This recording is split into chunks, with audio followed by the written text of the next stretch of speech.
ரணில் எல்லையில் மீண்டும் அறகலைய போராட்டம் வெடிக்கும் எச்சரிக்கும் ஐக்கிய தேசிய கட்சி. மகிந்த தலைமையில் அவசரமாக கூடும் மொட்டு கட்சி. புலம்பெயர்ந்தோர் நடத்தும் மோசடிகள்.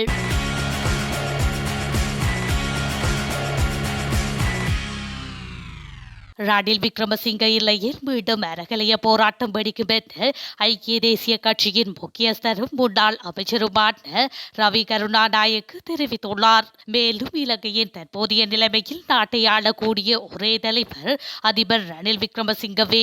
அவர் ஆட்சியில் தொடர வேண்டும். அவர் இல்லையில் மீண்டும் பொருளாதாரம் படுவீழ்ச்சி அடையும் எனவும் குறிப்பிட்டுள்ளார். இது தொடர்பில் அவர் மேலும் தெரிவிக்கையில், அவரை சகல தரப்பினரும் இணைத்து வெற்றியடைய செய்ய வேண்டும். அறகலை போராட்டத்தின் விளைவாகவே ரணில் விக்ரமசிங்க அதிபராக பதவியேற்றார். அவர் தொடர்ந்து ஆட்சியில் இருக்க வேண்டும். அப்போதுதான் நாடு முன்னேறி செல்லும். சர்வதேசமும் எமது நாட்டுக்கு உதவிகளை வழங்கும். அதிபர் ரணில் விக்ரமசிங்கவை நம்பித்தான் சர்வதேச நாணய நிதியம் இலங்கைக்கு நிதியுதவிகளை வழங்குகின்றது என்பதை நாட்டில் உள்ள அனைவரும் புரிந்து கொள்ள வேண்டும் என்று அவர் மேலும் தெரிவித்துள்ளார். வெளிநாடுகளிலிருந்து யாழ்ப்பாணத்திற்கு வருகை தருவோரால் வெளிநாடுகளுக்கு அனுப்பி வைப்பதாக கூறி கிராமப்புற இளைஞர்கள் ஏமாற்றப்பட்டு வருவதாக யாழ் மாவட்ட மூத்த போலீஸ் அத்தியட்சகர் ஜெகத் நிசாந்த் தெரிவித்துள்ளார். இவ்வாறு ஏமாற்றப்படும் இளைஞர்களிடமிருந்து 30 தொடக்கம் 40 லட்சம் ரூபாய் வரையில் பணம் மோசடி இடம்பெறுவதாக குறிப்பிடப்பட்டுள்ளது. அவர்களின் ஏமாற்று நாடகத்தை அறியாது அப்பாவி இளைஞர்கள் போலி வாக்குறுதிகளை நம்பி பணத்தை இழக்கின்றனர். இது தொடர்பாக ஏராளமான முறைப்பாடுகள் யாழ்ப்பாணம் மற்றும் சாவகச்சேரி போலீஸ் நிலையங்களில் பதிவு செய்யப்பட்டுள்ளன. எனவே இவ்வாறான மோசடிகள் தொடர்பில் அவதானமாகவும் விழிப்பாகவும் இருப்பது அவசியம் என ஜெகத் நிசாந்த் மேலும் கூறியுள்ளார். அத்துடன் அண்மை காலமாக இவ்வாறான மோசடிகள் அதிகரித்து வருவதாகவும் வெளிநாடுகளிலிருந்து வருவோரே இத்தகைய மோசடிகளில் அதிகம் ஈடுபட்டு வருவதாகவும் தெரிவிக்கப்பட்டுள்ளமை குறிப்பிடத்தக்கது. ஆளும் கட்சி உறுப்பினர்களுக்கு அதிபர் ரணில் விக்ரமசிங்கவுக்கு இடையில் சந்திப்பொன்று நடைபெற்றுள்ளது. குறித்த சந்திப்பானது நேற்றைய தினம் இரவு பத்திரமுள்ள பகுதியில் இடம்பெற்றுள்ளதுடன் எதிர்கால அரசியல் நிலைமைகள் குறித்து கலந்துரையாடப்பட்டுள்ளது. இதன்போது அனைவரும் இணைந்து செயற்பட வேண்டும் என்று அதிபர் தெரிவித்துள்ளதுடன் ஸ்ரீலங்கா பொதுஜன முன்னணியின் 31 உறுப்பினர்கள் இந்த சந்திப்பில் பங்கேற்றுள்ளனர். மாவட்ட இணைப்பு செயற்குழுக்களின் தலைவர்களும் இந்த சந்திப்பில் இணைந்து கொண்டதாக தெரிவிக்கப்பட்டுள்ளதுடன், வாரெனினும் இந்த சந்திப்பில் பொதுஜன முன்னணியின் பொதுச் செயலாளர் சாகர காரியவசம் மற்றும் நாடாளுமன்ற உறுப்பினர் நாமல் ராஜபக்ஷ ஆகியோர் பங்கேற்கவில்லை என தெரிவிக்கப்படுகின்றது. இதேவேளை ஸ்ரீலங்கா பொதுஜன கட்சியின் நிறைவேற்று குழு இன்றைய தினம் காலை கூட உள்ளதாக தெரிவிக்கப்பட்டிருந்தது.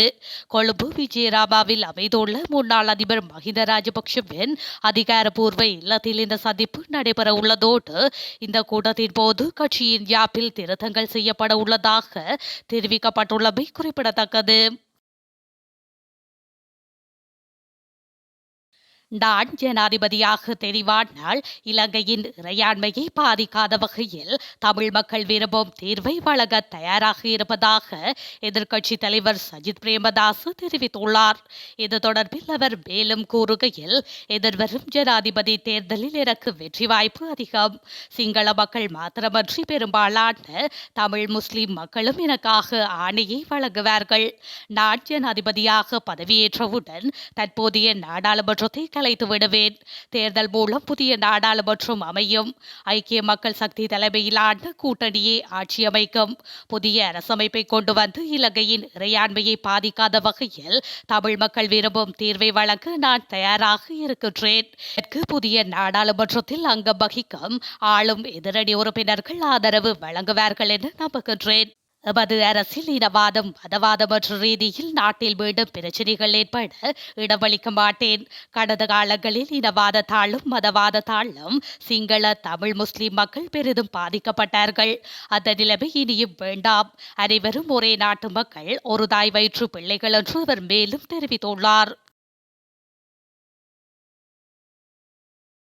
இலங்கையில் அறிமுகப்படுத்தப்பட உள்ள காற்றாலை மின் திட்டம் தொடர்பாக பல்வேறு தரப்பினரால் கவலை வெளியிடப்பட்டது தொடர்பில் இந்திய அதானி குழுமம் அறிக்கையொன்றை வெளியிட்டுள்ளது. டிரான்ஸ்பரன்சி இன்டர்நேஷனல் ஸ்ரீலங்கா அமைப்பு இந்த திட்டம் தொடர்பான வெளிப்படைத்தன்மையை கோரி தகவல் அறியும் உரிமை விண்ணப்பங்களை அனுப்பியுள்ள நிலையிலேயே அதானியின் அறிக்கை வெளியாகியுள்ளது. குறித்த அறிக்கையில் கூறப்பட்டுள்ளதாவது: இலங்கையில் முன்மொழியப்பட்ட எமது காற்றாலை மின் திட்டம் அனைத்துக்கும் தேவையான செயல்முறைகள் மற்றும் தரநிலைகளை கடைபிடித்து வெளிப்படைத்தன்மை மற்றும் செயல்திறனுக்கான மிக உயர்ந்த தரத்தை உறுதி செய்துள்ளது. அரசாங்கத்திலிருந்து அரசாங்கம் என்ற அடிப்படையிலான இந்த பொறிமுறை இலங்கையின் மின்சார சட்டத்துடன் இணங்குகின்றது. மேலும் முன்மொழிவுக்கான செயல்முறையை பொறுத்தவரையில் நீண்டகால கொள்முதல் வழிகாட்டுதல்களுக்கு இணக்க தமது நிறுவனம் செயற்பட்டுள்ளது. அதேவேளை எமது இந்த திட்டம் இலங்கை மின்சார சபையின் திட்டக்குழுவின் முழுமையான தொழில்நுட்ப மதிப்பீட்டிற்கு உட்பட்டது. அதேவேளை இந்த திட்டத்திற்கான ஒழுங்குமுறை அனுமதியை பொறுத்தவரை இலங்கையின் பொது பயன்பாடுகள் ஆணைக்குழு எமது திட்டத்திற்கு ஒப்புதல் அளித்துள்ளதுடன் அனைத்தும் ஒழுங்குமுறை தரங்களையும் கடைபிடித்ததை உறுதிப்படுத்துகின்றது என்று வெளியாகியுள்ளது. ஸ்ரீலங்கா பொதுஜன பெரமுனவின் நிறைவேற்று சபை மற்றும் அரசியல் சபை கூட உள்ளதாக தகவல்கள் வெளியாகியுள்ளன. இந்த கூட்டம் இன்று கொழும்பு விஜயராமவில் உள்ள முன்னாள் அதிபர் மஹிந்த ராஜபக்ஷவின் உத்தியோகபூர்வ இல்லத்தில் இடம்பெறுகின்றது.